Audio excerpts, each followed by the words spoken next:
everybody to today's webinar on long-term rental oversight for Neighborhood Stabilization Program projects. And this webinar is for all NSP grantees and their affiliates, and is the first in a series of webinars that are designed to provide programmatic guidance to grantees, particularly as they work towards closing their NSP grants.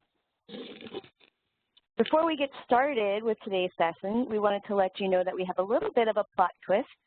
This is going to be just part one of our presentation on rental oversight.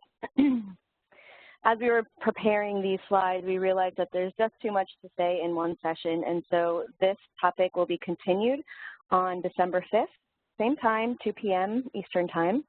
And we'll talk a little bit more in a bit about what we'll talk about today and then what we'll save for next time. I also wanted to remind everyone that today's webinar is being recorded and an archive will be created on the HUD Exchange. The archive will include the audio-visual recording, a PDF of the presentation slides, and a written transcript. So joining us today for our webinar, we have Sarah Ciampi from the HUD Chicago Field Office as our premier presenter today. We also have from headquarters, John Laswick, Indiri Santana, and Larry Reyes. Marilee is unable to join us today, but I know she's here with us in spirit. So I'm going to turn it over to John for a few minutes to give you a special warm welcome, and then we'll get started with our presentation. Thanks, Jennifer. So I wanted to welcome you all to this seminar and to say that these names on the page in front of you are really mostly superfluous because Sarah did almost all the work on this, and we really appreciate that. She conceived it, realized that we needed this, and developed the entire program. And it was so powerful, really, that we didn't want to try to cram it into 2 hours. So I hope you can make it back for the second part because that's going to be the sort of the thorny problems section, and I think you'll find it really fascinating. Just want to clarify, Sarah's put together quite a few suggestions about how you can go about these meeting these requirements and particularly documenting them. These aren't HUD forms or NSP forms per se, but these are just good ideas about how you can go forward with this. We don't have our own forms, but we do have, people that come out and monitor and audit you, and really this is the kind of documentation you want to have to make that a bulletproof set of records. And then one last note is that I think we're going to have a big year for closeouts this year. We, I think, are working through some of the kinks and realizing that we need to provide more problem solving in our TA approach, so we're going to be doing that, kind of getting these problems out of the way, which are preventing most people from closing. It's not that you can't close, it's that you can't get ready to close. So we're going to be doing that and shooting for about 150 closeouts this year. We've got 123 NSP1 grants with less than $10,000 in their account, so I think we can push those through. So without further delay, I would like to introduce you to Sarah Ciampi and let her take it from here.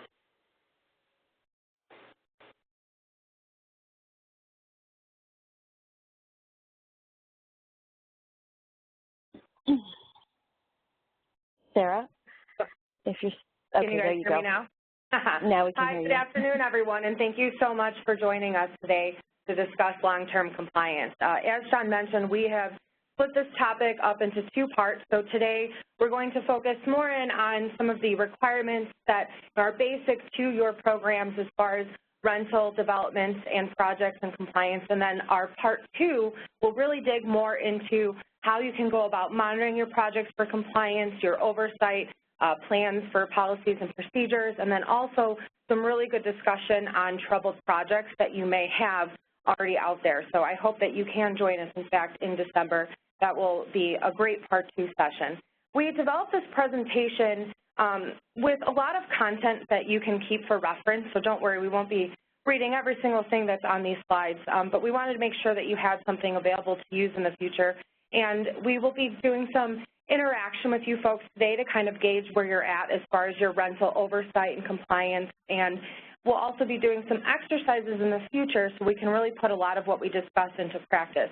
As John mentioned, we do have basic HUD requirements, but today's webinar will also be full of a lot of suggestions that we have gained from experience out in the field working with all of you as grantees, and then also myself as I used to be on your side as a NSP grantee and developing NSP rental projects. So I really look forward to helping you all out today, and with that, we're going to take a look at our agenda. So today we'll be talking through the basic rental requirements. We'll also be really taking a look at rental agreements and records, so looking at what should be in your agreements, what should be in your restrictions, and then how you maintain documentation. We'll also be taking a look at how you should be defining rent under NSP and then maintaining affordability and what those requirements look like. And then finally, we'll discuss some marketing and tenant relations aspects. We'll get into leasing and some of the tenant protections that we really need to pay attention to under the NSP program. And then part two, as I mentioned, we'll be digging a little bit more into monitoring and your long-term oversight and looking at troubled projects and what are some real-time scenarios that we have out there right now with our rental portfolios and how we can work through those challenges and make sure that we're maintaining really good quality affordable housing stock that was produced using the funds under the NSP program. And then we've also had a little fun flavor for the afternoon, so we hope you folks enjoy. So today we kind of want to talk through first, what are your basic NSP requirements, and really why long-term rental compliance is important. Everyone hears about it, everybody thinks about it, but it's not something that a lot of folks have had time or experience to really work on, so we'll talk through that. And then what are the key NSP rental requirements that you need to pay attention to. So under all three versions of NSP, you are required to have long-term compliance. And basically that's so you have some sort of mechanism to secure the period of affordability for each project. But it's also for the benefit of your investment in affordable housing in your community. A lot of this oversight will actually help you prepare for closing out your grants. And as John mentioned, we're really hoping for a big grant closeout push this year. Certainly many of you are close to hitting that goal of closeout, or you've already started your pre-closeout work. And this piece will help you develop that rental piece as you prepare to close out your grant. We also need to really pay attention to what your annual reporting will look like beyond closeout. So you'll be required to report to HUD on an annual basis through our DRGR system, and part of that will indicate what the status of your portfolio looks like. So are your rental projects still in compliance with their period affordability? Are you still charging the applicable rents, and are you still having the unit mix and the income targeting that you had with those projects when they first started? Or perhaps if you've had some workouts, what do those projects look like now? We also really need to make sure that this idea of rental oversight is capturing how we maintain our portfolio investments. So whether you've decided to set up your projects as grants or whether you have loan terms and how these terms are applied with your agreements, it's how you're monitoring that asset and that housing stock for the period of affordability and those restrictions that you've developed and beyond. So the two key aspects of that would be asset management and then your financial risk. So it's the actual property and looking at, maintaining that unit mix, the rents that are applicable, but also the conditions of that project, and then your financial risk, because as we know, if this project fails to fulfill the period affordability terms, the grantee then is on the hook for that investment. So you would be making that repayment minus any program income. But more so, that means that the loss of affordable units to your community that you don't want to have. So we want to make sure that we have a strong oversight program to protect those investments. Also under this oversight piece, the reason we do this is to make sure that we're adhering to terms of other grant requirements. So while NSP is certainly a financing source and it may be your sole financing source, we have other financing often in these NSP deals, namely the home program for those of you that are participating jurisdictions and have home funds. or maybe you've applied to your local participating jurisdiction for home funds. So how do those development deals look, and what are the more stringent applicable requirements to each of the grants? So each financing source has its own requirements and obligations that need to be understood. So a good long-term rental oversight program can help you capture all of those requirements. And finally, under our requirements for the NSP program, we don't necessarily dictate what you have to have in place, but we do say that you need to have a plan, policy, and system in place for effective enforcement and monitoring of your period affordability and the applicable rent. So all of that in a nutshell is, what is your oversight program going to look like? We want to make sure that there's three main topics that we're trying to address with oversight. It's what that period affordability is that's supposed to be sustained. What are the project rents that need to be maintained? We'll talk a little bit later about the low-income set-aside or the 25% set-aside and how we need to adhere to that. And then the income targeting that we start with. We also, during this webinar today, will also talk about your systems and policies and procedures that we would suggest. So while NSP says you need to have something in place to maintain your period affordability, what exactly will that look like? In part two, we'll dig into that a little bit more as far as monitoring, but it's really critical that you do have policies and procedures that actually identify specific duties, roles and responsibilities, or schedules of when you would achieve long-term oversight as far as how your community goes about monitoring. So right now, we're going to actually start off with a poll question to understand the status of your long-term rental compliance oversight. Okay, great. I also wanted to remind everyone before we jump into the poll question that if you do have specific questions that you'd like to ask, we will be taking a break throughout the presentation to take questions that have been written in through the Q&A feature that Sandy described at the beginning of the webinar. So feel free to send those questions in as you have them, and then when we get to our breaking point for answering questions, we'll be sure to read them off and get those answers to you. So for our poll question, we want to understand how prepared are you for long-term rental compliance oversight? And you see the poll here up on your screen. A, you have established a written plan and or policy and procedure and are currently completing compliance reviews to ensure compliance with affordability requirements.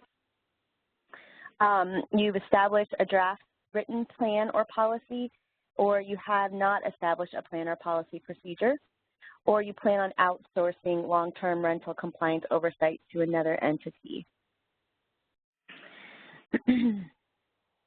So folks, you can go ahead and choose your answers and submit them. And it looks like we have our results generated here. And it looks like most folks have established a written plan or policy and procedure and are currently completing compliance reviews to ensure compliance with affordability requirements. That was the most popular response.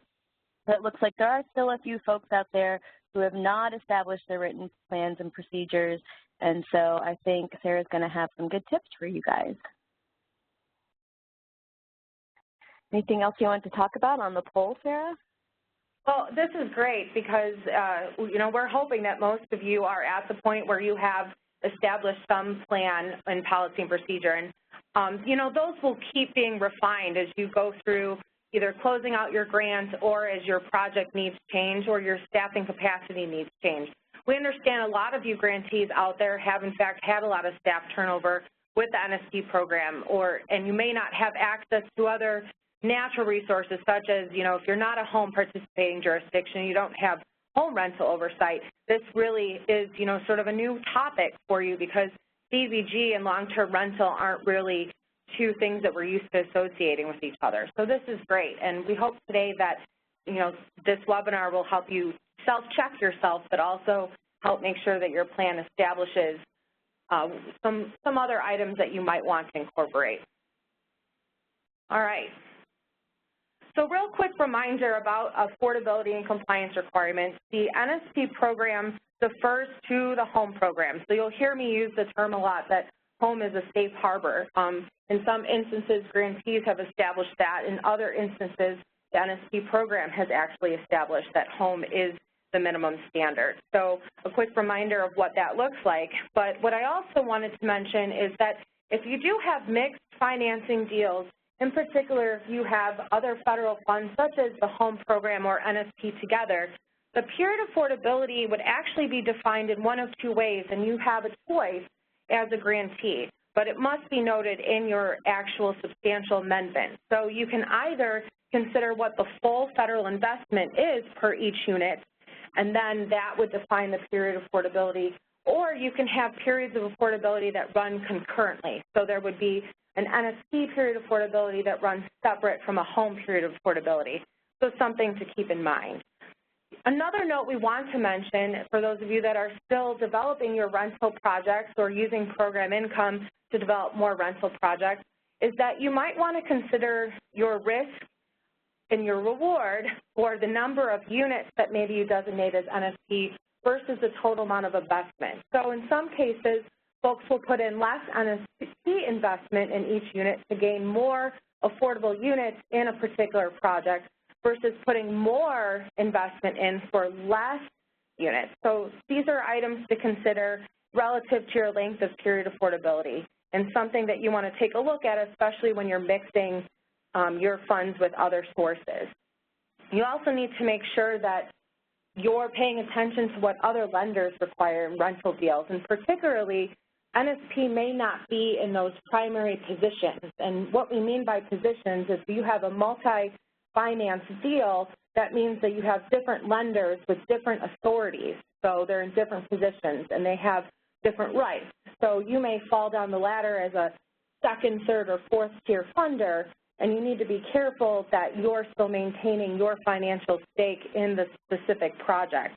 So keep that in mind when you're putting how much risk you have into a particular project for the length of your period of compliance. So it might be worth it to put less investment in per unit to get out of a project's compliance period for 5 to 10 years if you know that project will successfully become affordable housing and continue to be affordable housing for years beyond your initial period affordability. So those are some quick little tips to consider when looking at your period affordability requirements. Later on, we'll be discussing your documentation and your recorded restrictions, so I don't want to spend too much time on that now, but just a reminder that the baseline requirement for NSP long-term compliance is this period of affordability, and you need to make sure that you have restrictions and recorded instruments in place that will help enforce that. So another quick reminder, we have 3 eligible use types under NSP where we see our rental projects. You need to make sure that your action plans reflect these use categories, and as applicable, that it reflects where you've utilized the 25% set aside. As a reminder, the NSP program requires that grantees spend a minimum of 25% of their NSP funds plus program income to assist households with housing, and this can be through home buy or rental, that are at or below 50% of area median income. A lot of folks use the rental projects to achieve this because generally rental projects are targeted at some of those deeper incomes, such as 50% of area median income or 30% of area median income or less. So a reminder that you need to have that stated in your action plan and your substantial amendment, and as you make changes to your rental projects, you should be updating those amendments on a regular basis as applicable. You also need to consider having a core rental strategy for your particular community on where you're going to put specific types of rental housing and what that income targeting would look like.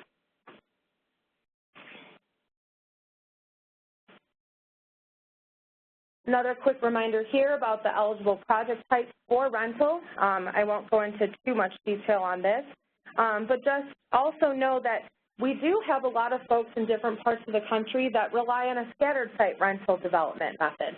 So while it may seem that everyone thinks rental and mixed financing are your typical larger multifamily buildings, this can also apply to a scattered site scenario, whether you've developed a series of homes that are rental or townhomes that are rental, and they don't necessarily need to be all in the, your units are not all in the same building. They could be in the same block areas.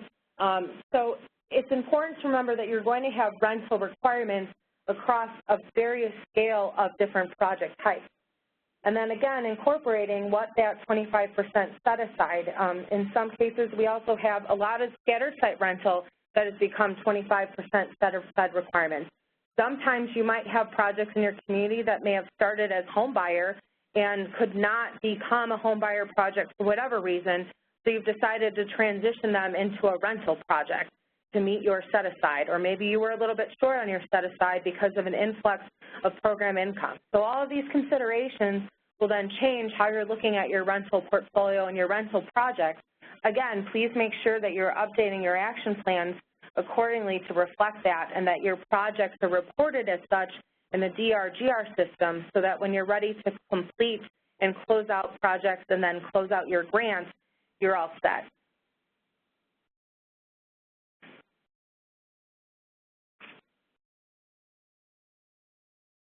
So in our NSP rental portfolios, you may have different scenarios where all of the units in particular projects that are rental are NSP assisted, or some of your units may be NSP assisted and some may be otherwise assisted. Those of you that are participating jurisdictions are probably familiar with this process known as cost allocation.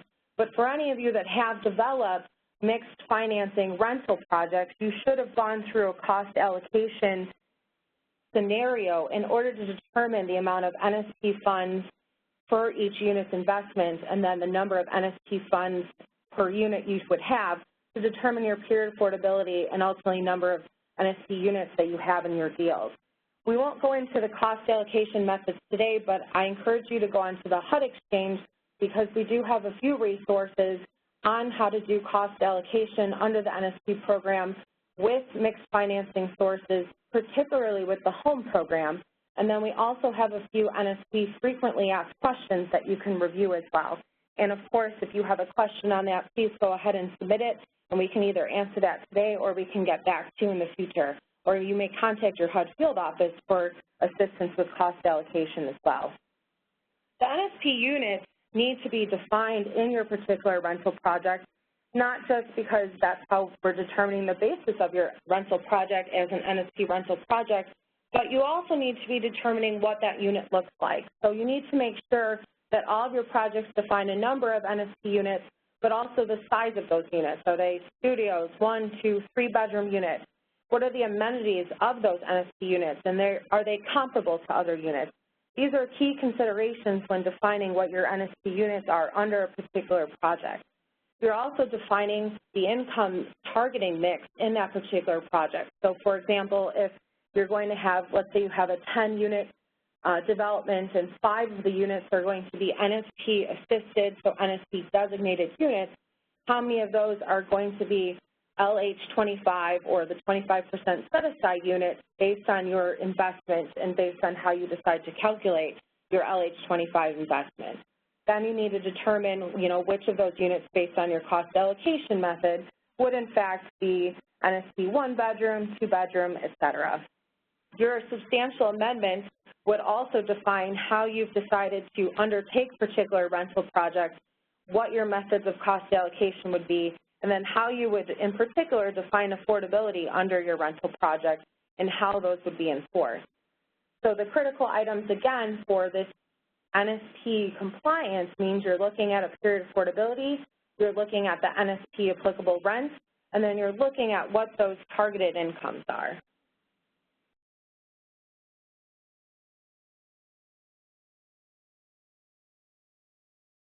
Okay, Jennifer, before I move on, do we have any quick questions that have come up? Or should we keep going?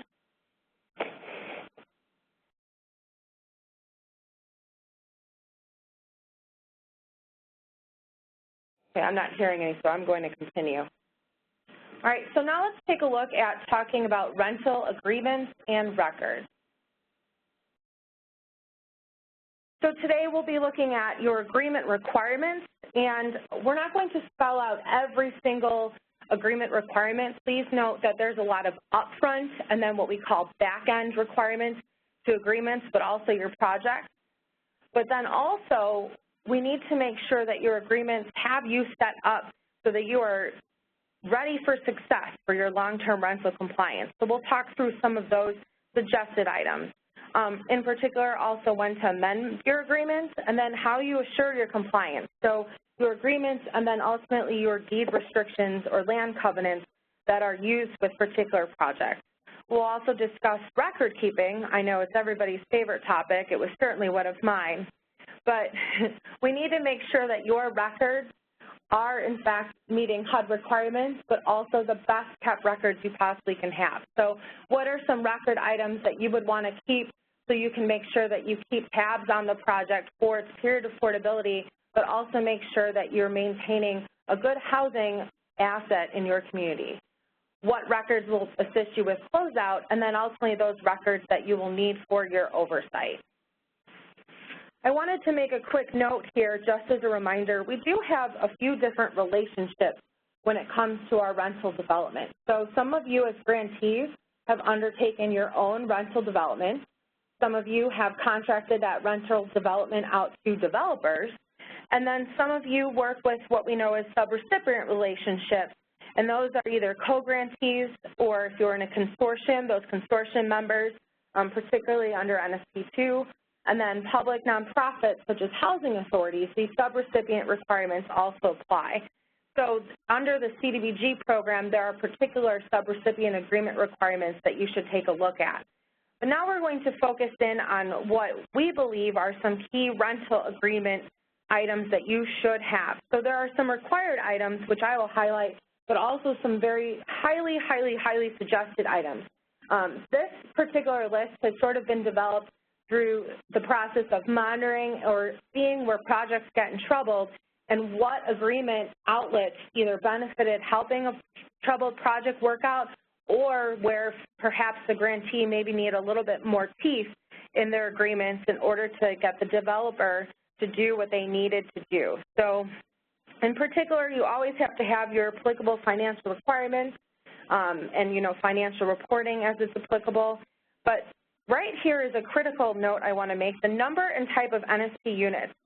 The field offices, when we've gone out to monitor some folks under the NSP program, we've actually seen some agreements that don't have some of the basic NSP information, or they reflect an application as an attachment. We would really like to encourage that in your actual agreement document, you state these particular items, the number and type of NSP units, and then these categorizations I've given you. So the bedroom designations, what is the area median income targeting that you're utilizing, and then very critical, what are those initial rents and utilities?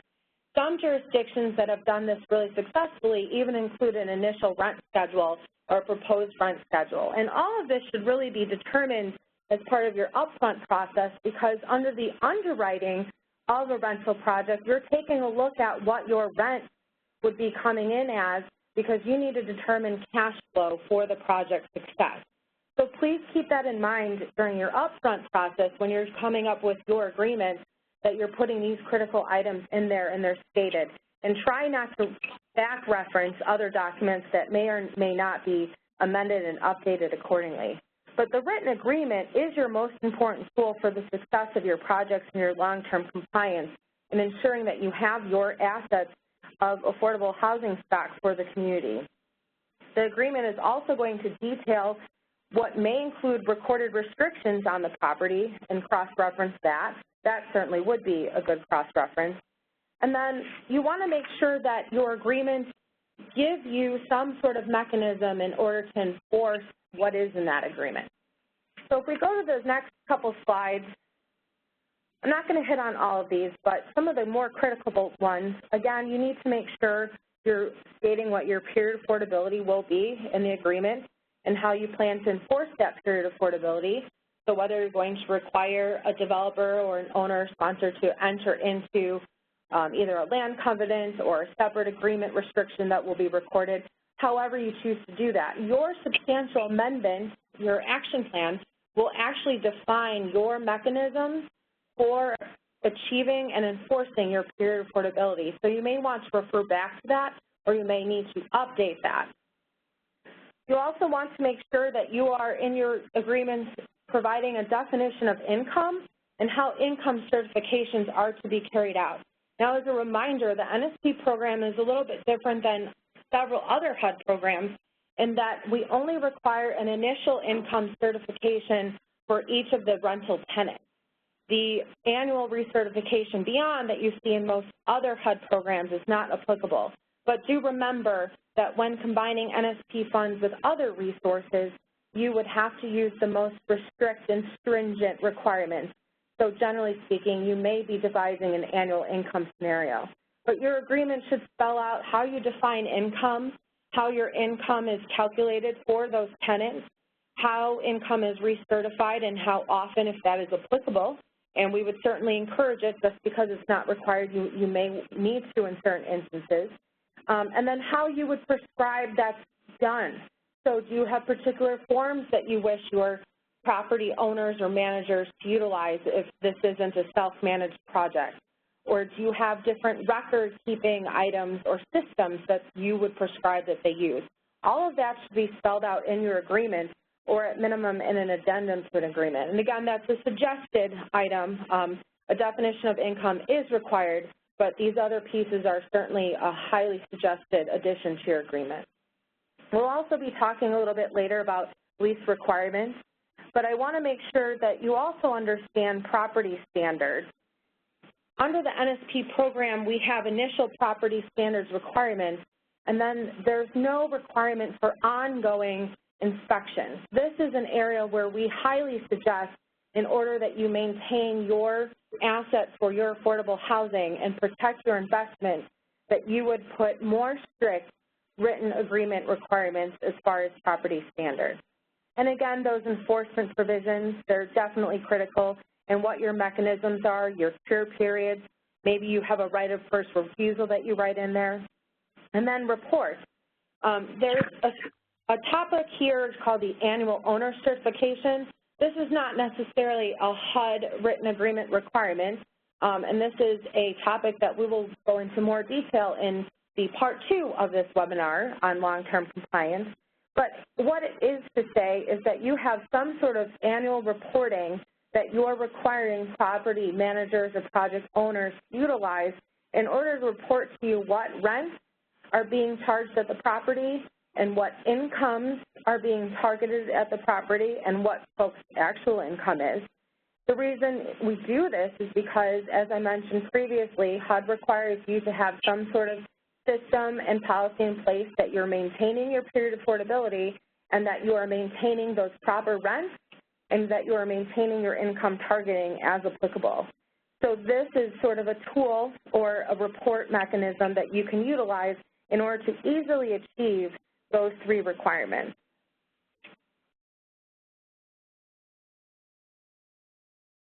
On this last slide here of some highlights, I wanted to highlight the record-keeping fees.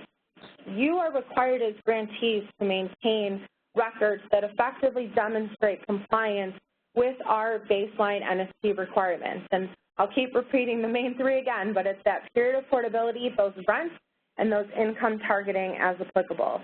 So your records that you pass on to your developers or your subrecipients, it's critical that you're able to get the records that you need from them, or that you make sure that there is records available for you to review at any time that you require. There's a lot of ways that you can achieve sound record keeping, but first and foremost, it starts with what you put in the written agreement, because then it's there, it's in front of everybody as a requirement, and then you have something that you can have them adhere to and set them up for success as much as you would be successful from the start of the project. 2 other quick items I want to highlight on this list, the budget review and financial report. It's really important with our rental investments whether they're only a few units in size or maybe 20, 30, 50 units in size, that you're looking at the financial health of those projects. So perhaps you develop a requirement in your written agreement for certain financial reporting documents, whether it's your own template or something you request, maybe it's an audit, but at minimum you should probably try and make sure that you're requesting cash flow statements or operating budgets, just so you can make sure that projects are being maintained on a healthy basis. We'll talk about in the next webinar how to incorporate that into your regular long-term oversight process, but this is something that you should consider putting into your written agreement up front so they're aware of those requirements. And then finally, some other optional monitoring and interventions. You want to make sure that you have some rights as a grantee and approvals in their project. In particular, if a project changes in ownership or in management, you would want to have some stake in understanding why those changes are being made, how they're being made, and does the new owner or manager have capacity in order to effectively run and manage the project or maintain ownership of the project so that it not only fulfills your compliance terms, but again, continues to be a really strong asset for your community. Another quick note I want to mention is that you need to be able to define cash in the project, and particularly your use of program income, and then also your operating and other replacement reserves in projects. Those generally affect larger projects as far as multifamily developments, but also will develop scattered site rental developments that use these same mechanisms. It's important to note that under NSP, the project's net operating income, or sometimes referred to as developments as NOI, that is received specifically by grantees and subrecipients, that is considered program income. However, if it is received by developers, it is not program income. But there may be cash returns that the grantee would require or impose, either back to the grantee, which then could be utilized otherwise, or to be put into reserve. So it's important that your agreement spells out up front how that excess cash or net operating income would be utilized, whether it's to be put back into the project or for other affordable housing development. Real quickly, we're going to take a look at compliance mechanisms. Again, as I mentioned sort of at the top of the webinar, we really need to make sure that not only do we have a solid written agreement in place, but that you have a way and means of enforcing your long-term compliance. And how we do that is through either land covenants or deed restrictions, most often on our rental properties. One thing to understand, and we see this a lot as we've been going out in the field, that folks will start off with maybe sort of a construction restriction, or as soon as the project goes under construction, you record something that's running with the land in order to protect that investment. But then sometimes we forget to go back and change that original construction, either they call it a construction LURA or a construction agreement when the project's complete, and then we don't have necessarily all the correct terms defined. Once a project goes from start to completion, things may have changed, such as a change in financing or a change in the number of NSP units and the change in targeting. There's a lot of things that happen over the life and development of a project that would need to be updated. So it's always a good idea to consider updating your actual written agreement if there were changes to the project, but more importantly, make sure that you are updating and having those final restrictions imposed on the project that reflect what the project actually looks like at the time of completion.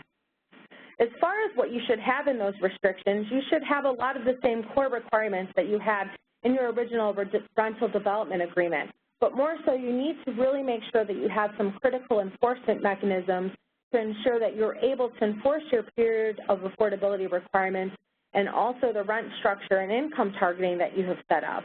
You also need to make sure that you have methods for how you would go by achieving compliance.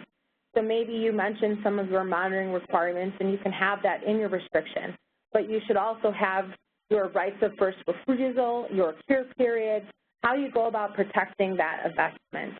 And as I mentioned before, you really need to pay attention to amending those restrictions. So, you know, who does the amendment of the restriction? How often should you be amending it? These are some items to consider.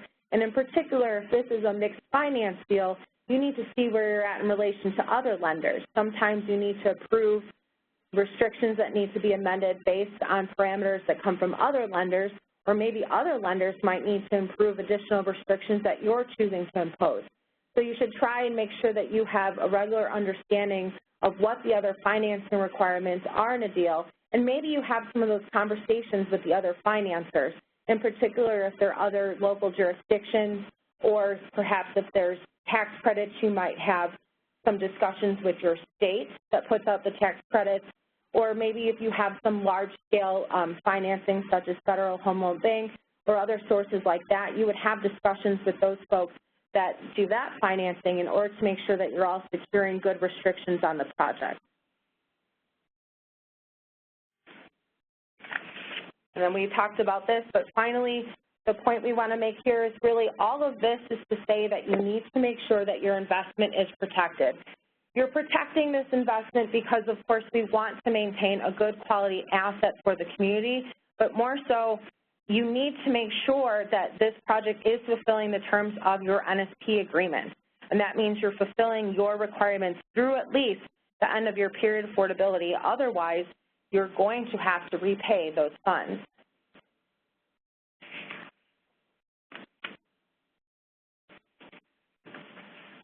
Okay, real quickly before we head to questions, we have a couple more slides here. As I mentioned before, documentation is really critical in order to setting yourself up for success and making sure that you maintain long-term rental compliance under the NSP program. I've highlighted here some of what your front-end project documentation should look like. A couple that I do want to highlight that some folks tend to think aren't as critical to their projects, but they really are. That initial underwriting and then any sort of budgeting that you do, that's going to perhaps change over the life of the development, and then once we're in that final phase of the project, we're looking back at that underwriting to see, did we secure enough NSP units for our investment? Because we never want to unduly enrich the developers, because we need to make sure our NSP investment is the minimum that was needed in order to secure the amount of NSP units that we will have in that particular project. So it's critical that we perhaps revisit that underwriting, and then we have that underwriting available not only to demonstrate why initial determinations were made for our particular unit designations, but then also as we go through the life of the project, once it's started its period of affordability and it's been leased up, that we can follow the trend of its cash flow and other considerations that were made at initial underwriting. Initial underwriting is also very helpful and useful when it comes to looking at, those unfortunate troubled projects, because then we can see maybe where some differences in cash and debt service can be made. The other key critical upfront end documentation besides your eligibility determination, which was underlined in bold, would be your cost allocation, because that also is determining your eligibility of the project. So how those NSP units, and this applies to multi-finance when NSP is not the sole finance in the deal, but how did you determine the number of NSP units based on that NSP investment? On the back end, which is more a critical focus for long-term rental compliance, you're going to have a couple different sections, I think. One would be your initial lease-up documents. So how are you leasing that project up? What are those marketing and tenant selection plans looking like? But then also, what does your initial lease-up look like? Your initial lease-up scenario, so when those units are being occupied, is what you're reporting to us. This is particularly important when it comes to the LH25 set-aside, because we are seeing that you've secured the number of LH25 units that you said you would based on the LH25 investment. And then, of course, this is important for then maintaining the unit mix that you've decided to designate over the life of the project. And then in order to establish a compliance record, we recommend, again, that you have some really basic reporting documents. So in the next webinar, we'll be talking through some of what those sample documents would look like, but you want to make sure that you have something that developers are perhaps giving to you on an annual basis that they're reporting. Again, this is not a HUD requirement, but this is a highly, strongly suggested requirement in order to make sure that every year you can satisfy our requirement that the particular project is maintaining the period of affordability, the rent, and the income targeting. You should always maintain your inspection records. Again, as a reminder, NSP requires an initial inspection. We don't have an ongoing inspection requirement. It is highly suggested, though, that if you do have other funding sources in the project, you would mirror your inspection schedule to match those funds, as those funds generally do have ongoing inspection requirements, particularly if this is an NSP and home combined deal. But also, it's just good, sound practice in order to maintain a quality investment for your community. You want to make sure that the property itself is meeting the requirements for safe and decent housing and is a good asset for everyone. You should also maintain your monitoring documents, which we'll talk about in the second webinar, and then those financial reviews. So those financial documents I talked about a few minutes ago, maybe wanting to secure from the developer, that's the type of items that you get on an annual basis. You review, you document for yourself what the project's financial situation is like, and then this will be especially beneficial if come down the road in your period of affordability you start having issues with a particular project. Hopefully, through an annual review, which is suggested, of financial documents, you're able to make sure that projects don't enter that troubled project status. And then finally, cash transaction records. So if you do have excess net operating income, as we spoke of earlier, you have records of how that's handled. Okay, so now we're going to go to questions. Yes. We have a few questions that have come in. And so somebody asked, I understand that there are no HUD-approved forms to use, but is there a way we could be provided with a sample or template from someone who is handling oversight presently? Yes, so please come December 5th. We will be going through a template form that has been created here in the Chicago area through a few of our jurisdictions and somewhat modified to assist folks with NSP requirements, and then we will make that form available. So we'll be reviewing it together as a group, but certainly we can help provide that form to those that are interested. I also would like to mention that there are some good home resources that would assist in some of this NSP oversight, because home has always required compliance in long-term rental. And I would turn all of you to an old but good guide. It's a compliance in home rental projects, a guide for PJ's book. We can also try and make that available to everyone as well. But in that book, there is a really basic certification form for that type of reporting. I believe it's also available on the HUD exchange as well. And under our NSP toolkit, we do have some suggested NSP templates for annual reporting. But in the next webinar, we will be going through in depth a couple sample ways to do annual reporting and forms. Great. Looking forward to that for sure. Okay. Someone asked, is the home program the minimum standard for the NSP program generally, or just the term of affordability? Great question. So there are pieces of NSP that defer to home, but the largest requirement is that period of affordability. Otherwise, NSP generally follows CDBG, and then it follows the notices in each particular funding notice, and then the bridge notice that was applied for NSP 1, 2, and 3. Headquarters, is there anything that you would wish to add to that?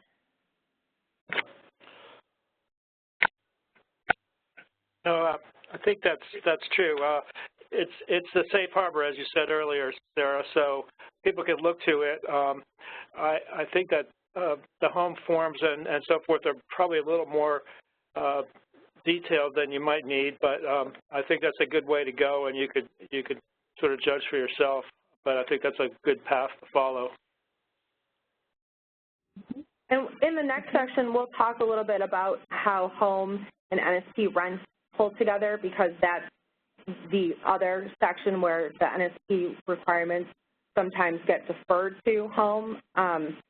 Grantees are responsible for defining their own rents, but a lot have used home as the safe harbor. So we'll talk about that link as well. Great. Lots of reasons to come back for the sequel. All right. Our next question asks, does the long-term rental compliance agreement need to be a separate document, or can the language be wrapped into a home agreement or low-income housing tax credit, LURA, or regulatory agreement? So you really should have two separate documents. You should have a rental agreement that is governing the project, and then you have a recorded restriction. What you need to be careful is that you don't just rely on a tax credit agreement or a tax credit covenant, as those types of agreements and covenants generally don't contain required language. You need to make sure that your agreement is in particular calling out the NSP grants, the NSP regulations and requirements, particularly if it's NSP 1, 2, 3, or a combination thereof. So you really should have two separate required agreements. That's also to say that if you're using an agreement for the development of the project and you've gone through a lot of changes and amendments, ultimately you're still going to be recording a final restriction. Some folks like to record a restriction and in that restriction cross-reference an agreement that was executed and identify that agreement by name and then date of signature, or even as an attachment to the restriction. That's also a perfectly fine practice, but really you should have two separate agreements. You should have your agreement that's governing the project as it's being developed, and then you have that restriction agreement. And this is a similar question, but just to reiterate, and so folks feel like they've gotten their specific answers. Somebody said, we have a loan agreement, a deed of trust and note, but we did not record covenants on NSP-funded projects. Do we need to record these separate land covenants or deed restrictions? Yes, you should record a deed restriction for the land.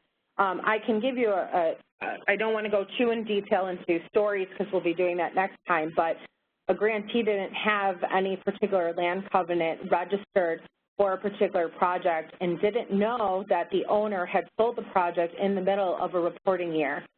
And there went that investment. They were able to negotiate with the new owners through actually some other items that they had in place and other prior relationships. But it's really critical, just because of the nature of real estate, that you have something that's tied to that particular piece of land. A mortgage does not necessarily always protect you in the way that you need it to. Mm-hmm. Great questions. Okay, another question says, all right, so we said annual recertifications are not required. Does that mean one certification only until that household moves out? Yes. So you do not need to recertify tenants. And it's also important to note, we'll be talking about this in the next section, that once you've certified a tenant household at a particular income, they of course don't need to stay at that particular income. Under our NSP developments, there really is no such thing as an over-income tenant, whereas under the home program they are. Our targeting goes up to 120% of area median income. So only then would you be really looking at an over-income tenant if they were to reach beyond that threshold. But we don't require annual income certifications or even the 6-year certification as far as a recertification you see with the home program. The only requirement we do have, which we will discuss in more detail, is for the low-income housing 25% set-aside units. Okay, great. So more on that again on the 5th. All right. Okay. Someone asked, what kind of written agreement do you require with relationships between a city and its land bank who is performing the development? I will defer to headquarters on that one. I know we plan to possibly have a whole webinar. Yeah, because we're having a land bank webinar. But I don't know if anyone in headquarters wants to speak to that a little bit. The question again was, what kind of written agreements are required for the relationship between a city and its land bank who is performing development? Well, I would just kind of have to turn it back and say, you know, what are you doing, and you know, what needs to be in an agreement that would cover those sorts of activities. But let's say they own the property and they're going to try to develop it or renovate the buildings and sell them. You would want to have you know, enough coverage of your activities through the agreement that you can control it and that you can you know, take it back if problems arise and that sort of thing. I don't have a sort of a quick answer. I think we're going to be answering this for the next 10 years, you know, maybe next time at the second portion of this program, you'll get some more ideas. Okay, thank you. Okay, someone asks, well, this is a general program question. Somebody asked, does the 25% requirement at 50% of AMI apply to projects funded with program income? Yes. So well, let me back up and rephrase that. As a reminder, the 25% requirement is applicable to the grant itself.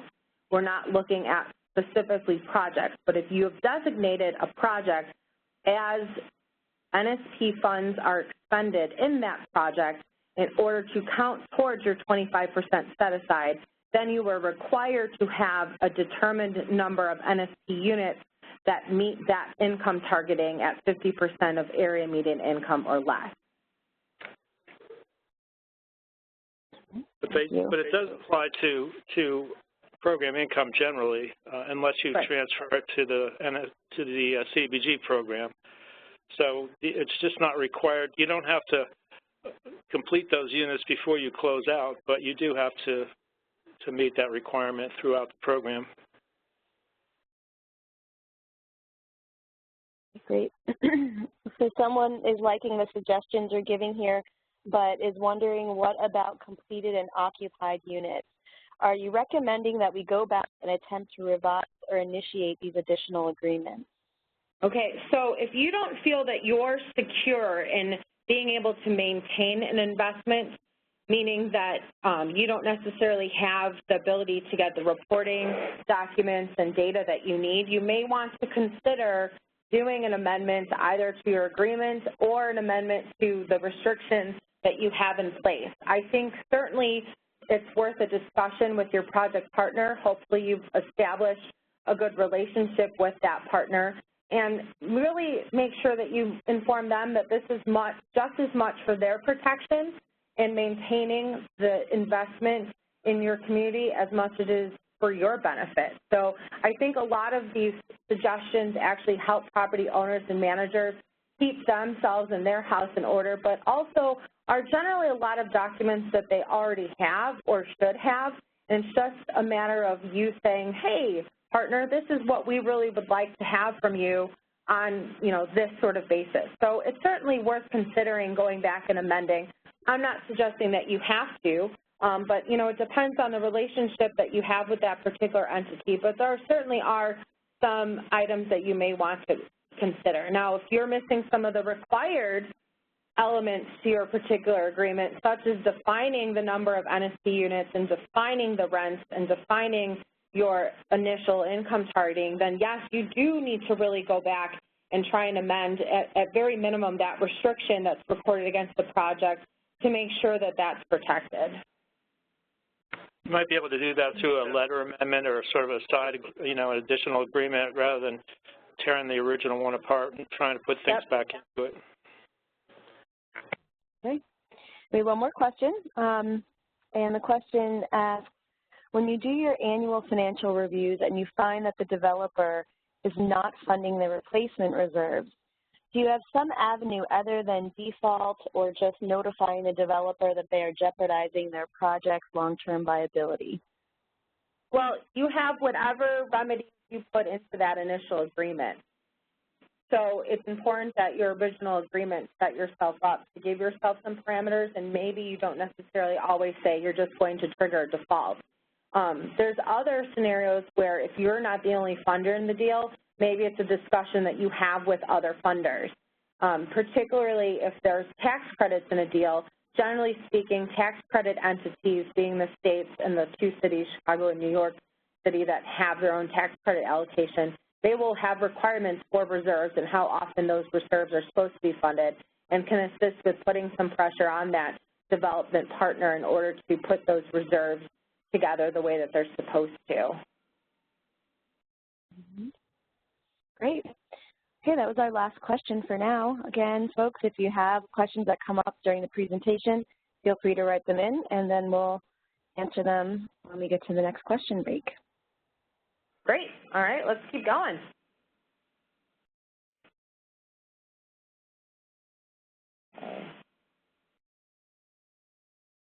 All right, so this next section, we're going to take a look at rent and affordability, which has kind of been the theme throughout the afternoon so far. But we'll talk about those rent definitions and applicability, the 25% set aside, and then what our affordability requirements need to look like.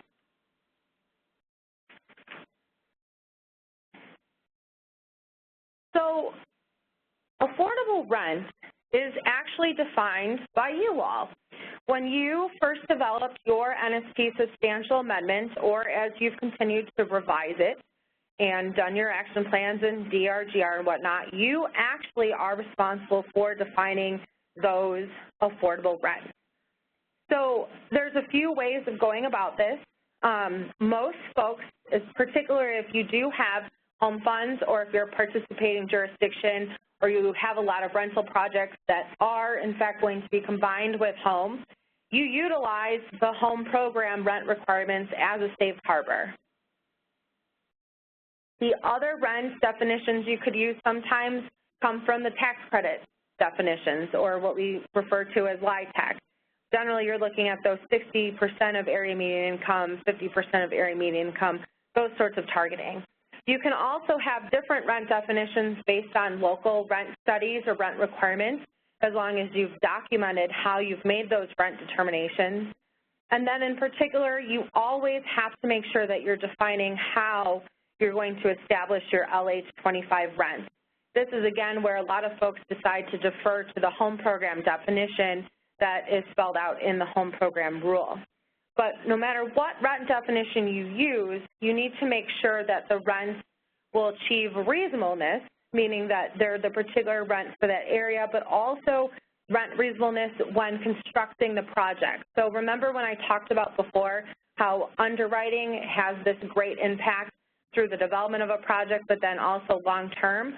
So however those rents are conceived from the beginning of a project is going to determine the cash flow of that particular project. And you want to make sure that the rent definitions you're using are going to have a good secure base for cash flow for the project in order to generate enough income for it to maintain the investment, but that we're not having a huge amount of excess cash flow.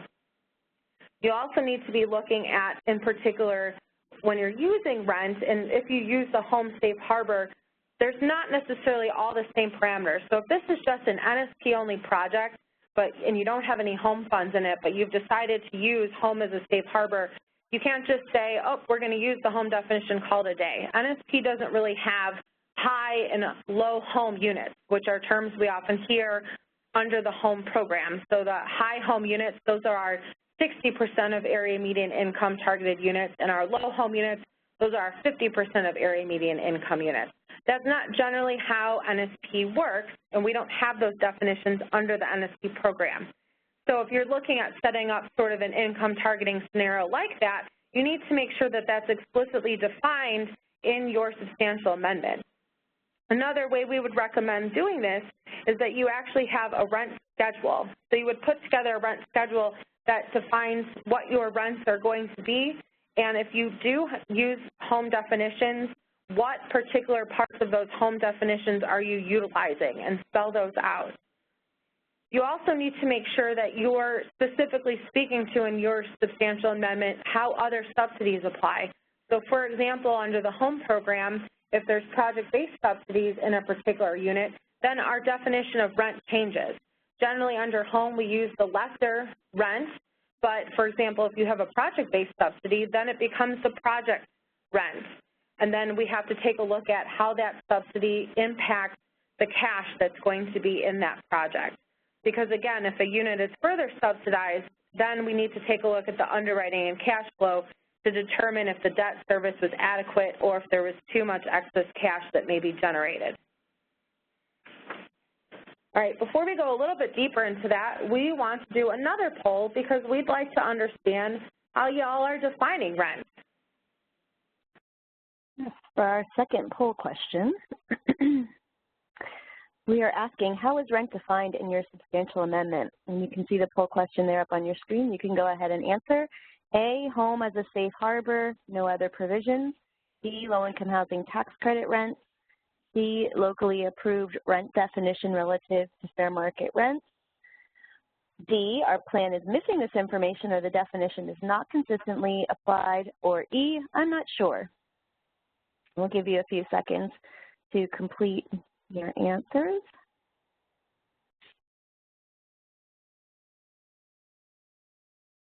And again, if other folks have specific questions related to the topics we're discussing, you can go ahead and put your questions into the Q&A box and submit them, and then we'll answer them when we get to the question break.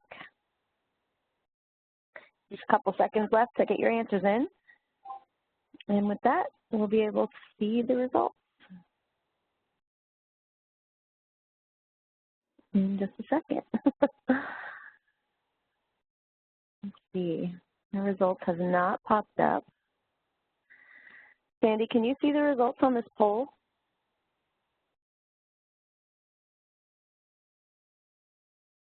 Oh, there they are. Jennifer, just you. Yeah, I see it now. Thanks. Okay, so it says that most folks are using the home safe harbor for defining their rent, and that's overwhelmingly the top choice. Others, second place, locally approved rent definitions, but interestingly, a good handful of folks aren't quite sure what rent definitions they're using. And so I think That's this okay. is going to be, yeah, an interesting topic for some.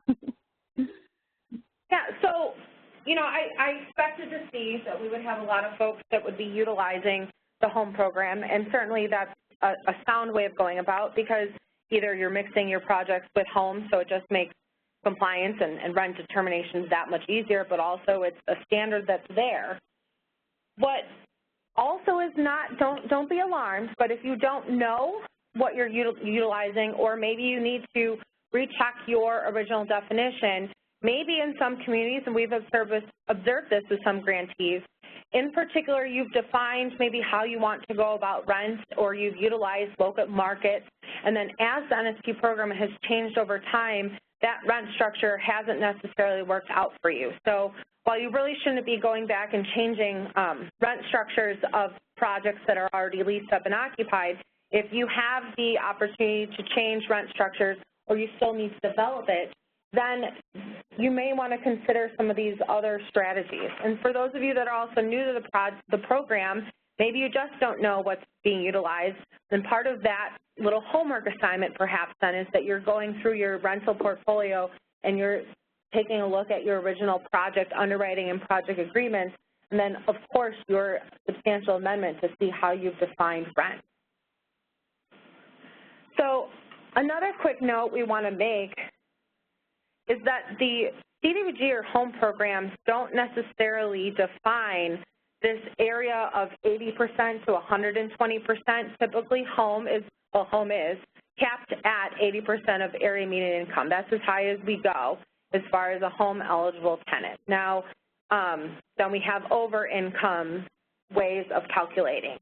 Under NSP, we go all the way up to 120% of area median income, and that's, again, why a lot of folks utilize NSP for rental development, is because of this flexibility of area median income for tenant targeting.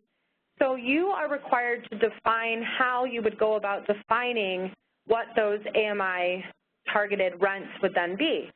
So typically what we see a lot of grantees utilizing is either a baseline 30% of that 120% area median income, but sometimes that doesn't give you the flexibility you need in your particular market.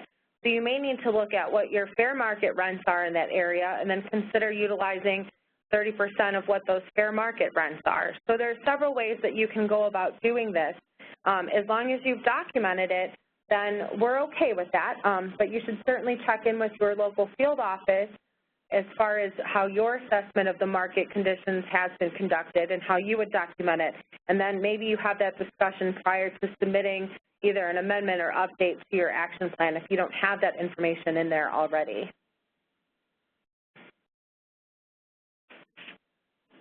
So what you'll hear me talk about in this section now is this idea of applicability. You want to make sure that when you have rents, particularly projects that use mixed financing, that you're applying what the applicable rent would be. So if you have a home and NSP project that's combined, so let's say that both units are home and NSP, you're applying the stricter rent requirement. So generally that's going to be that home program rent.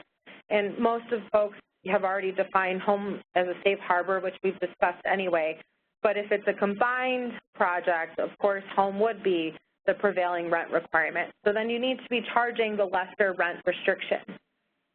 Applicable rents under the home program also mean that you're looking at if there's any other types of financing resources in a project, how that particular rent is applied and defined. So again, I just want to remind everyone that while you can say that home is your safe harbor, you really need to make sure that your substantial amendment is defining these key points of what exactly is rent and how you would be determining applicable rent.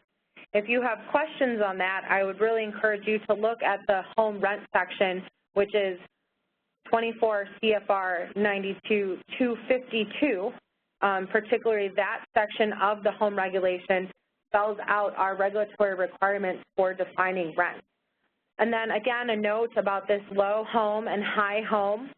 Generally speaking, if you're utilizing the home safe harbor, you're utilizing what we call our low home rent restriction, or that units are 50% of area median income or less, or that LH25 targeting. But again, the NSP program as a standalone doesn't really call a unit a high home unit or a low home unit. So if you're going to be utilizing those same types of rent targeting scenarios, then you would want to define that. But our LH25 units are defined as 50% of area median income units. Another part of rent determination is, of course, the utility allowance. Under NSP, you need to still make sure that utility allowances are consistently and correctly applied to units. So you need to define how you would be defining utility allowances in your particular jurisdiction. Some folks under the NSP program have chosen to defer to the home program requirements, which under the new rule as of 2013 has become a little bit more strict in how we determine utility allowances. Others are deferring to the local public housing authority jurisdiction or the jurisdiction in that area. And then other grantees are utilizing and approving specific project utility studies. All of those mechanisms are fine. You just need to make sure that you have documented appropriately how defined utility allowances are, and then how you're going to go about enforcing those, and making sure that property owners are, in fact, applying utility allowances to the rent consideration. And as a quick reminder, the utility allowance isn't tacked onto the rent, it's subtracted from the rent.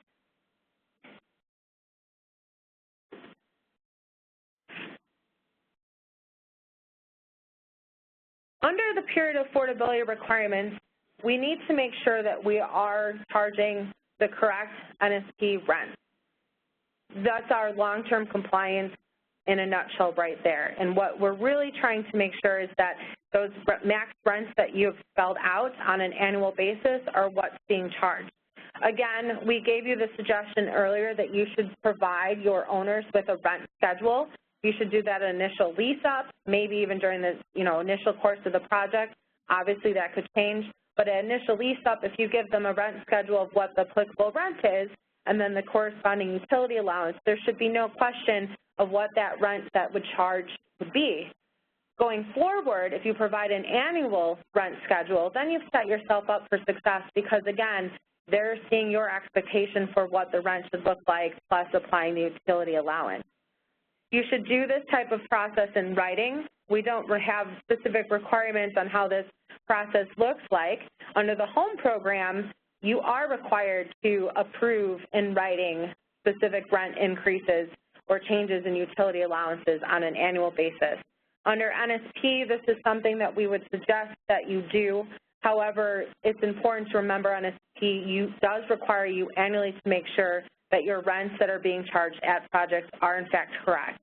You also need to make sure that just because a new rent schedule comes out at a certain time of the year, that you're not allowing your property owners to start changing rents on tenants that are under an active lease period.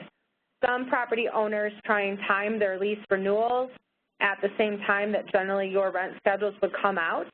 Some like to do that when HUD releases different rent schedules. But as a reminder, you should not be having changes during a particular lease period because that's the lease terms that have been defined and should be adhered to.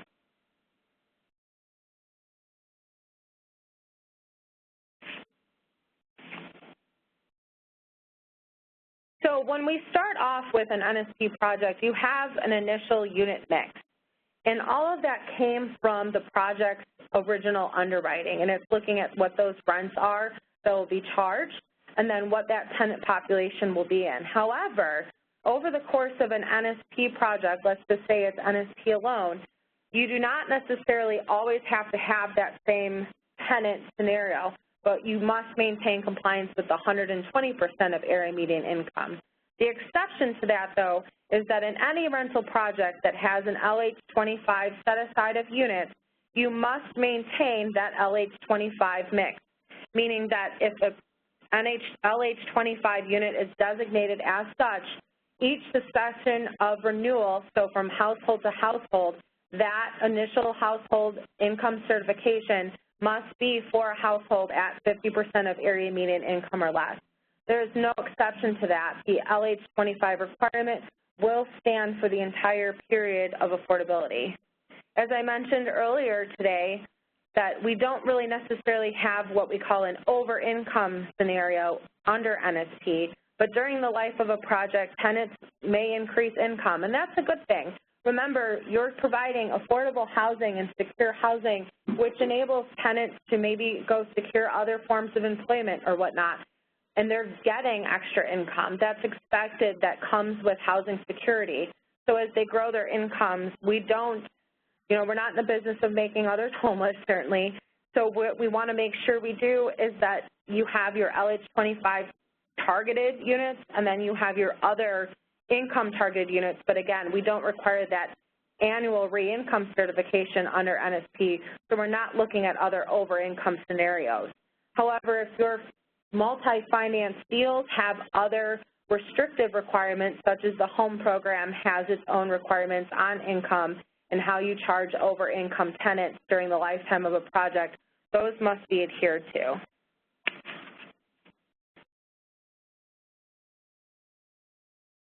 We talked a little bit about this already, but I just wanted to highlight a couple considerations as you're trying to maintain your affordability of the project. You're always maintaining that exact total number of NSP units. So if a project starts out with 10 NSP units, you will continue to have 10 NSP units over the life of a project.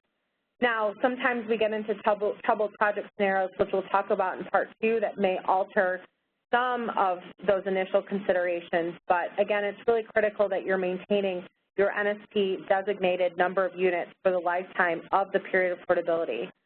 You're looking at your existing tenants, and in the next section we'll talk a little bit more in depth about that, but also, as I mentioned in the previous couple slides, your rent and your rent changes and when that happens.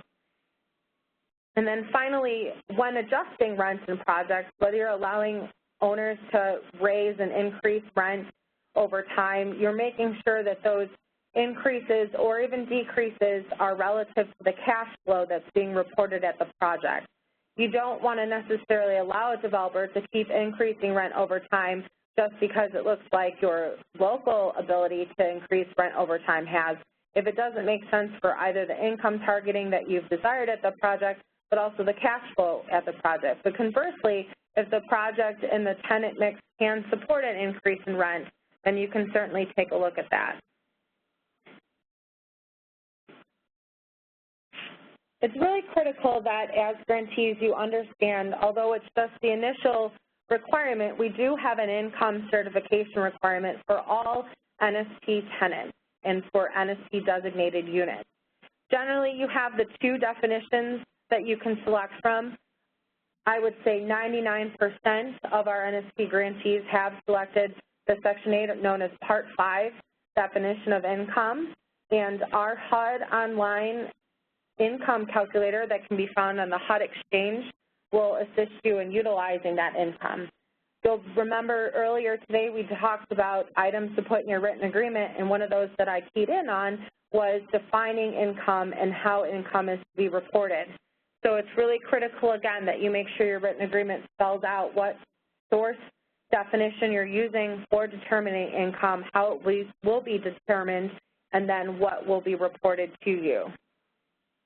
You also don't get to change your definition of income once you've determined it for that project. So that's important to remember, because sometimes, unfortunately, we've seen grantees that have property owners that determine one method of income, and then a new, perhaps, property management company or even just new staff come in and start calculating income in a different manner. Or perhaps if you have a multi-finance project and they're reporting income scenarios under two different types of financing sources, the income requirements might be different. So you need to make sure that there's a consistent income definition and that yours is being adhered to at minimum with those other financing source income requirements. And as I mentioned previously, we do require under the NSP program that your income targeting certification does in fact occur at initial occupancy. Over the life of the affordability period, you are required to certify each of those tenants that come in at initial occupancy, but you're not required to then recertify on an annual basis. This is something, though, that we do recommend you do and that you have to do if there's other financing sources that require it. But in particular, if you're trying to maintain compliance with your LH25 requirement, you need to do that at initial occupancy and then each new tenancy. Some of your projects that have use periods beyond your period of affordability may require additional considerations for the NSP targeting and certification. Maybe it doesn't necessarily follow your rules, but maybe you had an NSP period of affordability that ran 10 years, and maybe you have a home period of affordability that was running concurrent, but it ran for 15 years. So then that project would just enter into a state of complying with the home requirements, not necessarily what we would call separate NSP requirements, but generally you'd be deferring back to those home requirements anyway. And then again, as a final reminder, NSP is requiring that you only do your certification at initial occupancy. So unless you have other financing sources in the deal, you're only certifying those tenants once. And then before we get into questions, one last note on documenting. We'll talk about in the next webinar different ways to track and forms and whatnot for how you can document your compliance with affordability. We've listed some of those here, but suggested examples include perhaps an annual owner certification, sometimes also known as a rent roll. Maybe you've developed an electronic reporting system. Some folks have online systems where property owners can enter their information, and then it's a report that's generated to the grantee. A lot of our states have systems that they use with their tax credits, so they've also started utilizing with their NSP projects. But then you also may have just a simple standardized reporting system or form that other funders use that perhaps meets your needs for NSP compliance that you can then adopt or allow the property manager to adopt. But whatever mechanism you're going to choose as far as reporting, we would suggest that you come up with something that's adhered to by all of your projects as much as you can on a consistent basis to allow for really good quality, consistent oversight on your part, and that you provide as much of that detail either in your written agreement or that you regularly update and train your property owners as you make changes to your own requirements. All right, with that, we're going to go into another set of questions. Yes, we've got a few here. Someone asks, please clarify the NOI requirements for projects owned by subgrantees. Could the NOI be retained by the project as a replacement reserve instead of being recorded as program income? Yes, as long as your written agreement spells out that that's what's to happen and how that is to be documented, you absolutely can do that. Great. Thank you. All right, next question. If we have, hold on a second. If we have defined rent for a project that it cannot exceed low home rents as determined by HUD annually, would that be sufficient for an NSP 50% AMI rental property? Could you repeat that again, please, Jennifer? Yes. It broke up. Sure. Yeah. So if this grantee has defined rent for a project as not exceeding the low home rent, would that be sufficient for meeting the LH25 requirements for households below 50% AMI? I will answer, and then I will let headquarters answer because I may be too strict, but generally no. The language under the home program relative to low home rents, as I mentioned before, NSP doesn't really have a low home rent designation because it is not home, regardless of deferring to home as safe harbor or not. That particular part of the home rule, there are several definitions that encompass what may define a low home unit.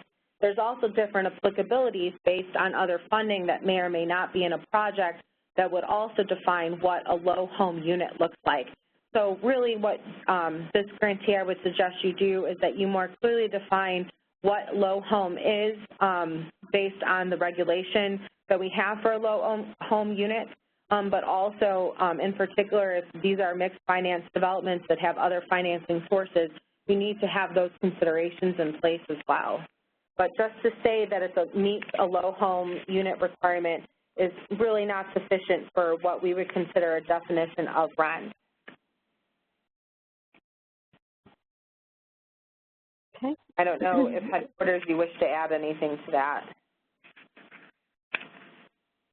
No, I think that's a good answer. I think a lot of times it will be enough, but I think you need to do the calculation and figure out what that rent is. It shouldn't be that hard to figure it out, but I don't think that it's just automatically going to qualify. Great, thank you. Somebody, while we're on the topic of home, somebody asked that we've been talking about these home rent regulations. Is there a PDF that can be downloaded or something that is gives them additional information on home rent requirements? Sure. So the home program itself, for those of you that are not too familiar with home, is governed under 24 CFR Part 92. So you would want to look that up. The HUD Exchange has that under our home program resources as the regulation. There's also a number of resources on the HUD Exchange for understanding home rents and home rent determinations. And as I mentioned, if you search the HUD Exchange for the Compliance in Home Rental Projects, a guide for PJs, though it is a resource that predates changes to the home rule, the section on how to determine home rent and home rent applicability is not changed as far as the content of that guide and many of our home resources on the HUD Exchange. So hopefully you would find that those items would be beneficial in understanding more the home rent and then home as a safe harbor. Okay, great. And another home type question. Someone asked if we have a project that uses home and NSP and we've done a combined agreement, will the home annual recertification requirement, which is most restrictive, also apply to the NSP unit? If the units are designated as home NSP units, which it sounds like it would be if you did one agreement and you're running one period of affordability, then yes, it would apply to those units. Now, if you have an NSP unit separately designated from a home unit, then it would not apply. However, if you've done one agreement undertaking, it sounds as if you've already combined your period affordability and these units are considered both home and NSP assisted. If that's not the case, really you should have had two separate distinct agreements. Yeah. Great. Thank you. Another question asks, we currently require annual recertifications, and I'm wondering if there is no penalty or rent increase even when a household exceeds 120% of AMI. Okay, when they do exceed 120% of AMI, and I believe, John, is there guidance yet on the HUD exchange on exceeding the 120%? Well, I mean, we generally treat this as we would then the home over income over the 80% tenant, so then it becomes a calculation at 30% of adjusted gross income. right. But I don't know if we have an official policy piece on that yet. I don't think we do. I mean, I think that makes sense, but, you know, so you are required to, you know, maintain, you know, you're required to look at the rents every year and make sure they're at the level that you specified, even though the family may be earning more. But we don't have a procedure for when they go over, you know, how to adjust the rents on that as a result of that. I don't know that I would do it the same as the home program. I think you could kind of develop your own procedure at that stage. Yeah, I would also point out, somebody asked about the, you know, where do you find out about these rents and so forth. So as Sarah said, the home program runs out of 92, and it's 252 for 252 for rental, and 254 for ownership. We defer to pretty much all the ownership, you know, as a safe harbor. On the rental, we only require that grantees comply with sections A, C, E, and F, which is why you don't have annual income recertifications, because I think that's H. But those sections, A, C, E, and F, contain all the, you know, high rents, low rents, you know, and all these sort of calculations right in the regulations. And then, as Sarah pointed out, there are guidance materials on the HUD exchange.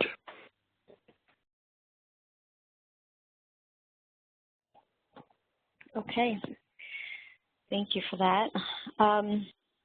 Another question asks, on a non-LH25 assisted project, are you automatically entitled to rent to AMIs up between 80 and 120? So if it's not an LH25 property, can they go into the 80 to 120 category? You can. There's a particular guidance on the HUD exchange on suggestions for calculating and determining NSP rent in particular projects, not necessarily LH25. The LH25 is really critical when it comes to cost allocation, but otherwise, if you designed the project and you underwrote the project at those higher project rents, then that's the rent targeting that you've determined you're going to utilize. Generally, though, what we see with NSP rental is that you're utilizing the funds in order to do those other income targeting that we have. Now, John, I think do you maybe want to go into some other discussion on that as far as how we calculate the LMMI requirements? Well, I don't know. Or maybe we can do that in the exercise next time. Yeah, I'm not sure. I mean, you know, it's your option. I think that we see that grantees will set some of the units aside for 80% and some for 120. You have that option. You can have them all go up to 120. So there isn't a requirement as far as the NSP program is concerned. There isn't a limitation. I also wanted to point out a couple of things that I know Sarah didn't say, but I think some of these slides might confuse you or some of what we're saying. But with the LH25, it's a dollar requirement. So you have to spend 25% of your grant funds and program income for LH25 units. So that's going to translate to a number of units, but we don't calculate it by units. We calculate it by dollars. The other one is that you don't have to have 25% of the units in any given development as LH25. It could be 50%, it could be 10%, it could be 0%. So I just wanted to point those out just because I know there's some newer listeners in the audience. Thanks. Great. We have a couple more questions here. If a grantee would like to sell an NSP house to an NSP tenant during the affordability period, can we, if we fulfill the remaining years of affordability? And would program income from the sale of that unit be returned to the NSP program? So I'm assuming this is, yeah, go ahead. Oh, no, I was just going to try to clarify the question. I'm assuming that this is a rental property that they're thinking of possibly selling to the tenant. Yeah, I think maybe, Jennifer, you should go back to that question and ask them for a little bit more information and clarification, and then maybe we can answer that separately. Because depending on if it's a home buyer conversion or if it's a scattered, if it's a scattered type rental unit, which is what it sounds like the context is, and then they want to sell to the tenant, how we would work that out. So if we could get a little more information. Okay, sure. And then any other questions?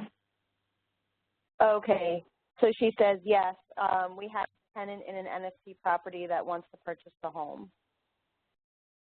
Okay, so you can sell to the tenant. We have guidance for that, and I believe we utilize the guidance under the home program. John, I'm not sure which reg off the top of my head that is. I think under 251 maybe, or that might be wrong, but you can sell the unit. What I would encourage you to do at this point, this is more of an in-depth, complicated matter. We can answer that on the side, but also perhaps you can get with your HUD field office rep on that and how we would look at documenting that. Yes, and the proceeds would be program income, but you could use them, let's say if you wanted to fix up the house as a part of the sale or something like that. And our last question from this segment, do you recommend a particular electronic reporting system?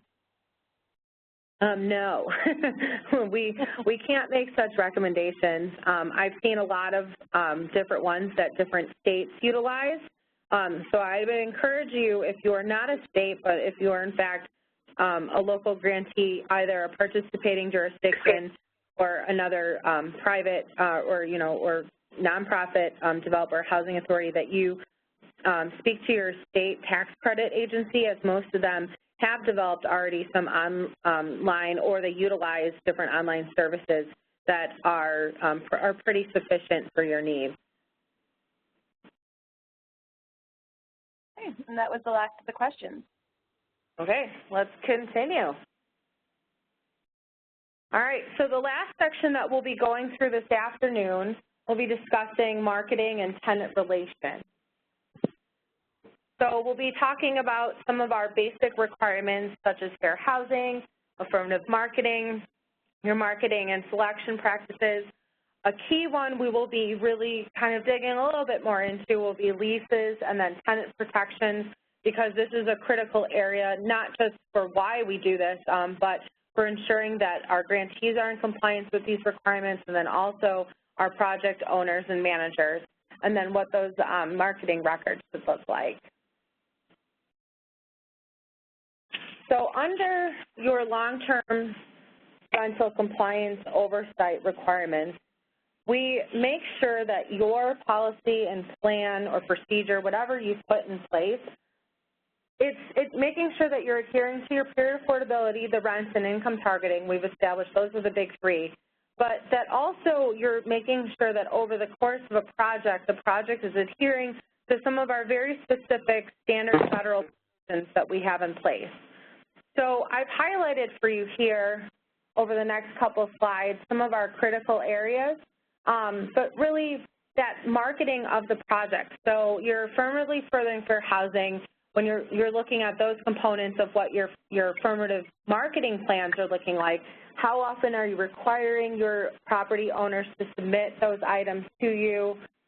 What those particular marketing procedures are addressing, and how you're documenting those particular marketing plans. So what in particular is the owner putting out there? You want to make sure that you have a policy and procedure for how you're going to look at that, but what you're requiring, and making sure that the developer or the owner or manager of the particular project understands what those marketing procedures are and what those requirements are. So some folks have standard forms that they put together. They have standard procedures that they share with their NSP property managers and owners.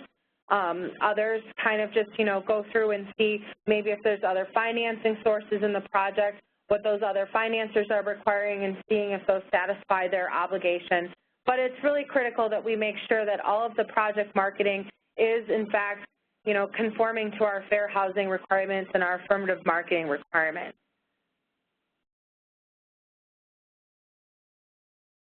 And then here I've just kind of outlined for you a quick reminder about the other applicable federal laws that we have.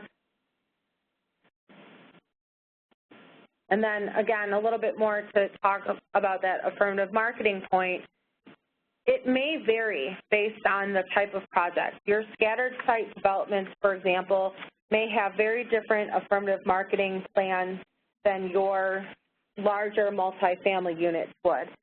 Part of that may be just considering your local market area and your means of marketing for that particular property owner and how they would be targeting different populations based on the income targeting that your project has defined.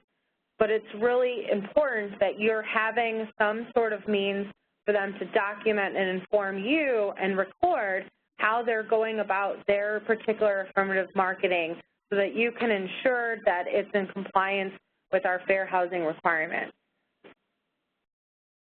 We're also required to make sure that our tenant selection plans that are proposed to, and then sort of the final one, because as most of you have probably noticed that have projects in place, that original tenant selection plan that came through as part of the initial proposal may have changed over the course of a development, either because the terms and conditions and number of units and income targeting changed, or just because local market conditions have revealed changes that may have been necessitated as well.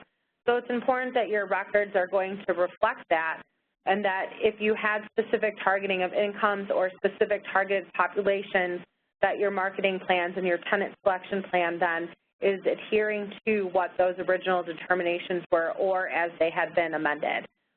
It's also important that as grantees you take a look at those waiting lists. And the reason I say that is that's where we kind of get a lot of times in the weeds. And if you have housing authorities that are working with you, they're particularly refined at the waiting list requirements because they're used to this because of their housing choice voucher waiting list or their waiting list for other programs. But property owners sometimes don't necessarily know how to maintain a waiting list. So maybe you assist them or you have a policy on how their waiting list should be maintained, how often the waiting list is opened, or how the waiting list is gone through, how notifications are sent out. I know that sounds like a lot of in the weeds items to consider, but these are things that you should be taking a look at to make sure that they're continuing a fair selection of tenants as they go through their waiting list. And then also these tenant selection procedures sort of correlate then to defining leases and lease terms. In particular, there are certain requirements you need to remember under the NSP program and then also under our other federal programs.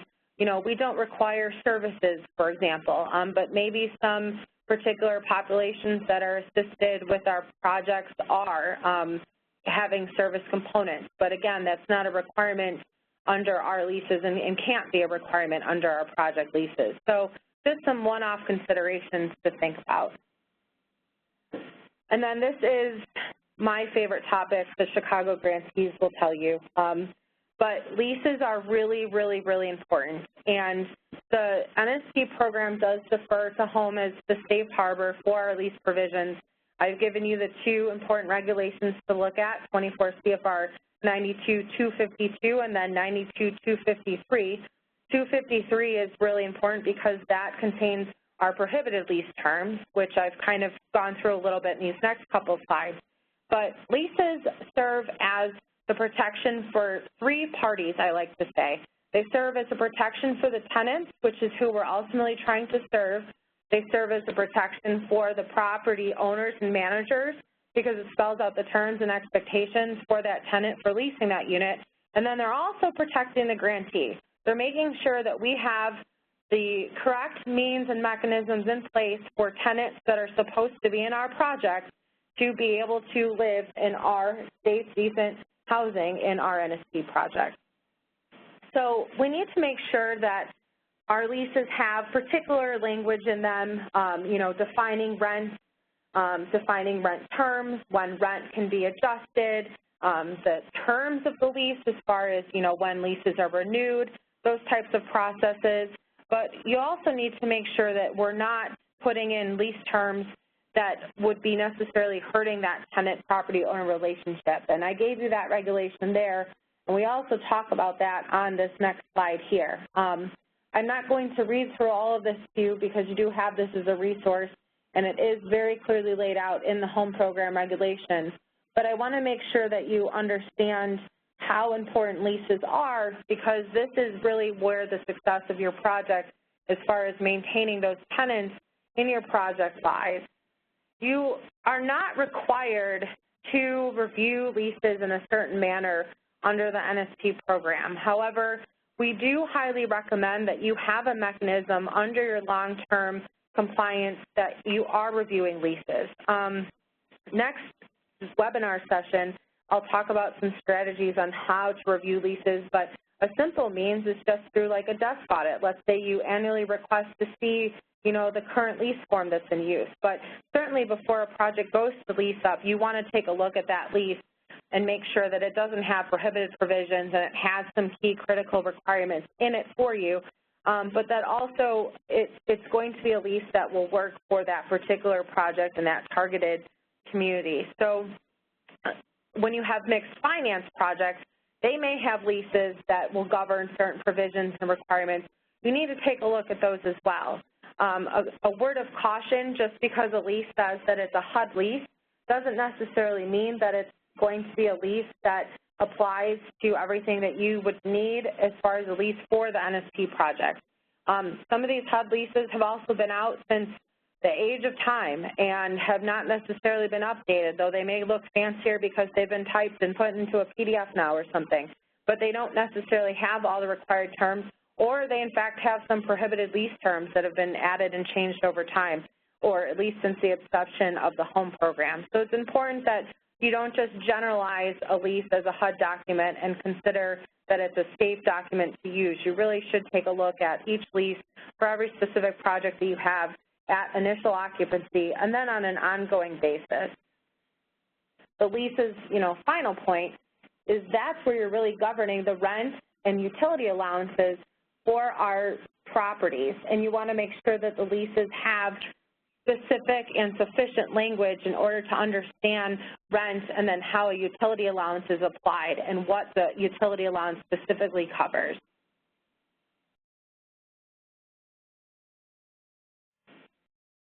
Okay.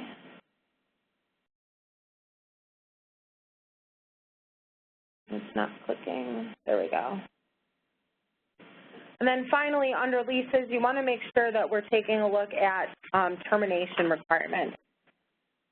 So making sure that it's for good cause or and what that good cause definition is. So you really should make sure that your property owners and managers have a strong understanding of what constitutes a means for termination of a lease versus what doesn't. And then finally, we wanted to mention, because this is a new requirement, although we won't really go into depth of it, but the Violence Against Women's Reauthorization Act is applicable to our NSP projects. Not all grantees are aware of that. So we would encourage you to make sure you go on the HUD exchange to research the VAWA applicability and then requirements. But most of you that are either states or grantees that receive other HUD entitlement funds, you've already gone through this process with your home program or home and CBG. So, but it's just important that everyone understands these requirements. And then with that, we're going to take final questions for the day. Yeah, absolutely. We don't have any questions pending at the moment. Oh, proving me wrong, one just flew in. Okay, the question asks, as a subgrantee that has been leasing units for the last 5 years, we have consistently worked off of a waiting list, first come, first served. Do you have best practice suggestions for waiting lists? Sure. So you should make sure that that waiting list and the first come, first served policy is actually identified in your tenant selection plan. And if the tenant selection plan had any specific tenant selection priorities, that those are either being adhered to or not necessarily ignored. But beyond that, a best practice that we've seen observed is in how you're documenting that first come, first serve. So is it a complete, application? Is there a time frame for when the waiting list is open and closed? Is there a notification period and means for how to notify that particular tenant that's next up on the waiting list that a unit is available? And how long do they have, a right of refusal for that unit? So those are all considerations that should be part of your waiting list, not just necessarily a first come, first served policy, but more so how are you making sure that tenants have access to the units and what is the process behind that? Great. Thank you. This is a more general question, but somebody's asking if they wanted to inform a nonprofit how to go about following the process to become an NSP grantee, where would they direct them to first?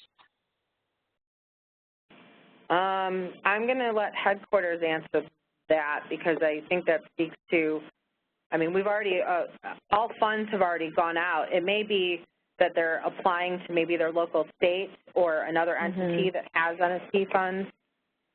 That's what I was thinking, yeah. You want to look locally.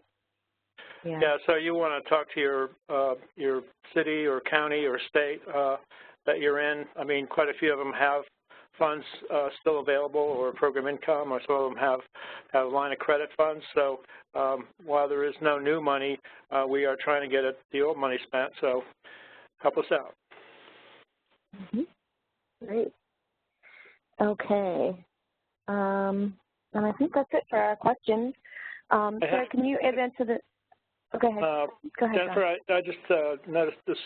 We had a question about NOI being retained as replacement reserves and not program income. I wanted to point out that we have a policy alert that came out in July of 2011 that you can get on the exchange on program income, and it addresses replacement reserves and NOI in rental projects. Great, thank you for that. Thank you. So no more questions pending here. Sarah, can you advance the slide? Sure. I just wanted to let folks know that we have some resources listed here. There is a whole page of NSP information on the HUD exchange, everything from those policy alerts that John was just talking about, regulations that Sarah's mentioned, different guides related to the program that Sarah recommended. There's also lots and lots of information on closeout there. So we all know that closeout is at the front of our minds, and a lot of times people aren't even sure where to get started, and the HUD exchange is a great place to start. There's even a little quiz you can take to figure out if you are in a good position for closeout. There's also all the closeout forms. There are videos on how to complete the forms. There are webinars. There's so much information. There's a beautiful closeout guide, right, Don? So there's lots of information on the HUD exchange that will be useful to you in running your program, but also as you think about closeout. If you have any additional questions on the topics we talked about here today, or on anything related to NSP or even DRGR, for those of you who are thinking about your DRGR data cleanup for NSP, you can submit and ask a question through the HUD exchange as well. So there's the web link for the Ask a Question page on the HUD exchange, and there are question pools for NSP specifically, so that's where you direct your policy questions.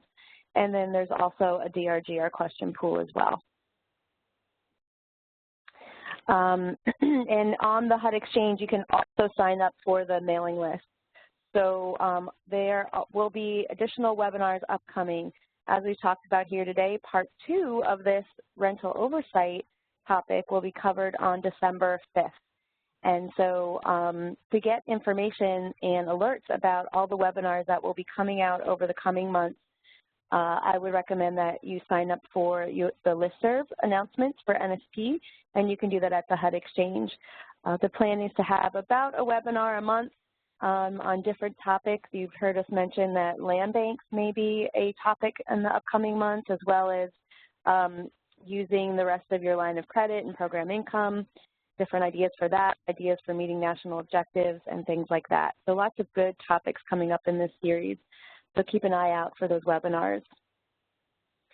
At the end of this webinar, when we close out, you're going to be prompted to complete a survey. We really appreciate everybody's participation in those surveys. It helps us make better webinars for you in the future. If you do have things to put in writing, that's always helpful, but just remember that this is not the best place for your policy or programmatic questions. You want to ask those over at the Ask a Question link that I talked about just a minute ago. So is there anything else anybody'd like to add from headquarters or Sarah before we wrap up for today? Well, I just want to thank everyone for joining us today, and I really hope that this was some useful information for you to consider as you enter into your long-term compliance considerations going forward for the NSP program. And I really hope you can join us again on December 5th for Part 2. We'll really be discussing in more depth, applying a lot of the requirements that we discussed today, but also what a good long-term compliance system looks like, monitoring, and of course, if you have any current troubled projects, some solutions and tips for handling those. Thanks, everybody. Good job, Sarah. Thank you. Great. Thank you all. We'll see you on a future webinar. Thank you. Bye-bye.